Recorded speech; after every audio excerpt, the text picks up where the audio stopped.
Existem algumas situações excepcionais que podem acontecer durante a votação. É importante ficar atento para saber como agir. A pessoa é autorizada a votar e não vota. Uma situação que pode ocorrer é o eleitor não votar e se retirar da cabina. E neste caso, o que fazer? O presidente deve aguardar que apareça no terminal do mesário a mensagem: o eleitor está demorando, não votou. Nesse caso, o presidente pode ajudar, mas sem interferir no voto e sem se dirigir à cabina de votação. Se o eleitor não quiser continuar, o presidente deve apertar a tecla Corrige e digitar o código de suspensão, o número 5, até completar todos os campos e depois apertar a tecla Confirma para suspender o voto. No terminal do mesário aparecerá a mensagem: o eleitor não votou, não entregar comprovante. Apertar a tecla Confirma e informar ao eleitor que ele poderá retornar para votar até o encerramento da votação. Se na verdade o eleitor apenas está demorando um pouco, mas está votando, não há necessidade de suspender. Daí, basta apertar a tecla Corrige. Mas caso o eleitor já tenha votado para pelo menos um cargo e não desejar mais prosseguir a votação, o procedimento de suspensão é o mesmo. Contudo, a mensagem no terminal do mesário será: o eleitor votou parcialmente, entregar comprovante.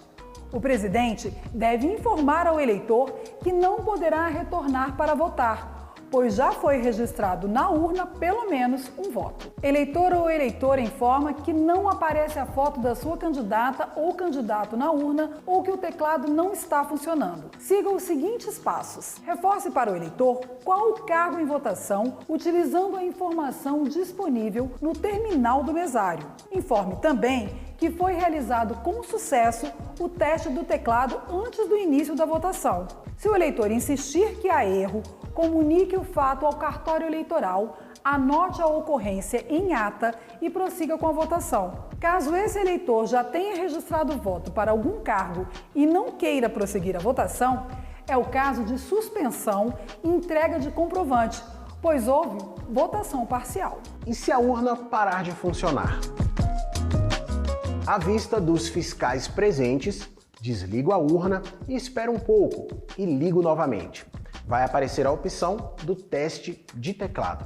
Em seguida, digito no terminal do eleitor o código de reinício, que é o número 1, até completar todos os campos e depois aperta a tecla Confirma. Agora, se depois desse procedimento a falha persistir, eu peço apoio técnico do cartório eleitoral. Seja lá o resultado, é importante avisar um dos mesários para registrar a ocorrência completa na ata. E se houver dúvida quanto à identidade do eleitor? Caso isso aconteça, poderá ser formulada impugnação pelos mesários, fiscais ou qualquer eleitor, verbalmente ou por escrito, antes de o eleitor ser habilitado a votar.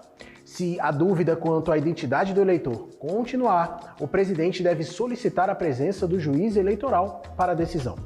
Qualquer coisa diferente que acontecer relacionada à identificação do eleitor deve ser registrada em ata no curso da votação.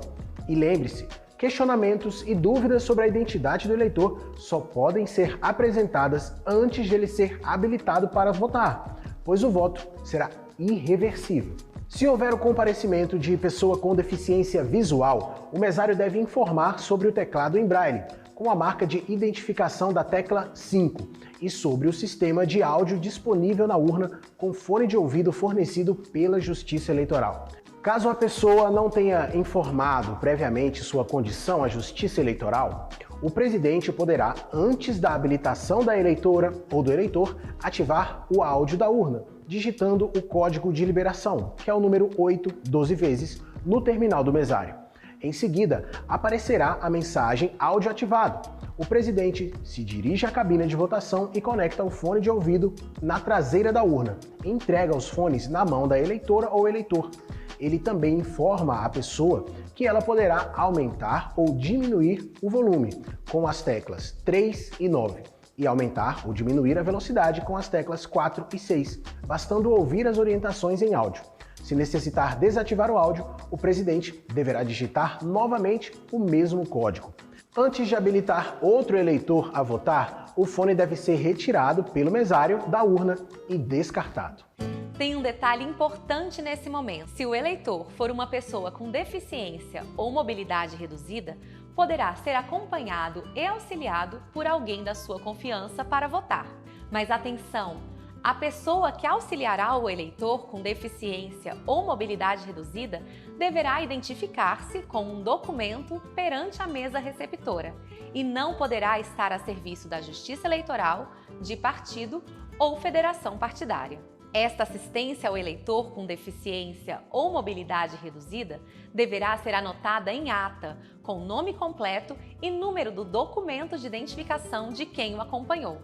Ao eleitor com deficiência ou mobilidade reduzida que desejar registrar sua situação no cadastro eleitoral, será distribuído o formulário para identificação de eleitora ou eleitor com deficiência ou mobilidade reduzida, o qual deverá ser preenchido, datado e assinado ou registrado sua digital, para encaminhamento ao cartório eleitoral ao final dos trabalhos da mesa receptora.